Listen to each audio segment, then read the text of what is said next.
నాగార్జున సాగర్ విజయ్ విహార్ అతిథి గృహం బుద్ధవనాన్ని పరిశీలించారు మల్టీజోన్ 2 ఐజీ సత్యనారాయణ.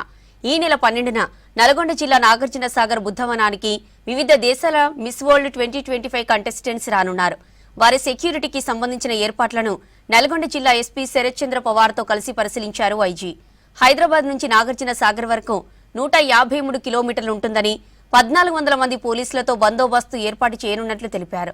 ఎవరైనా అనుమతి లేకుండా నిరసన ర్యాలీలు చేస్తే కఠిన చర్యలుంటాయని హెచ్చరించారు ఐజీ సత్యనారాయణ. ఈ యొక్క ప్లేస్ లో ఒక 3.5 hours ప్రోగ్రామ్ ఉంది. ముఖ్యంగా ఆసియా ఖండంలోని గౌతమ బుద్ధుని కల్చర్ కి, సంస్కృతికి దగ్గరలో ఉన్న దేశాలకు సంబంధించిన ఈ మిస్ వరల్డ్ కాంపిటీటర్స్ 30 నుంచి 40 మంది వరకు ఆ రోజు ఈ యొక్క బుద్ధ పూర్ణిమ సందర్భంగా 12వ తారీఖున ఈ బుద్ధవనంలో ఈ యొక్క ప్రోగ్రామ్స్ లో పార్టిసిపేట్ చేస్తారు. బుద్ధిస్ట్ మాంక్స్ రిచువల్స్ చాంట్స్ కార్యక్రమం అయిపోయిన తర్వాత ఈ బుద్ధ సంబంధించిన ఎడ్జిసెంట్ లో ఈ జాతక వనం అనే దగ్గరలో final programme, dinner and audio visuals, AVs అన్ని ఉంటాయి.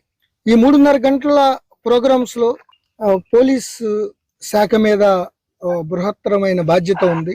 రైట్ ఫ్రమ్ ది హైదరాబాద్ నుంచి ఈ బుద్ధవనం వరకు 153 కిలోమీటర్ల స్ట్రెచ్ ఉంది. వాళ్ళు వచ్చేటప్పుడు కానీ వెళ్ళేటప్పుడు కానీ హ్యాజిల్ ఫ్రీ, సౌకర్యవంతమైన, ఎటువంటి అవాంఛనీయ సంఘటనలు జరగకోకుండా రూట్ బందోబస్తు ఎన్ష్యూర్ చేయడంతో పాటు నాగార్జున సాగర్ లో ఎంటర్ అయిన దగ్గర నుంచి విజయ్ విహార్ లో వాళ్ళ ఫోటో సెషన్స్, తర్వాత బుద్ధవనంలో కంప్లీట్ వాళ్ళ యొక్క ప్రోగ్రామ్స్ కి పటిష్టమైన బందోబస్తు ఏర్పాటు చేయడం జరిగింది.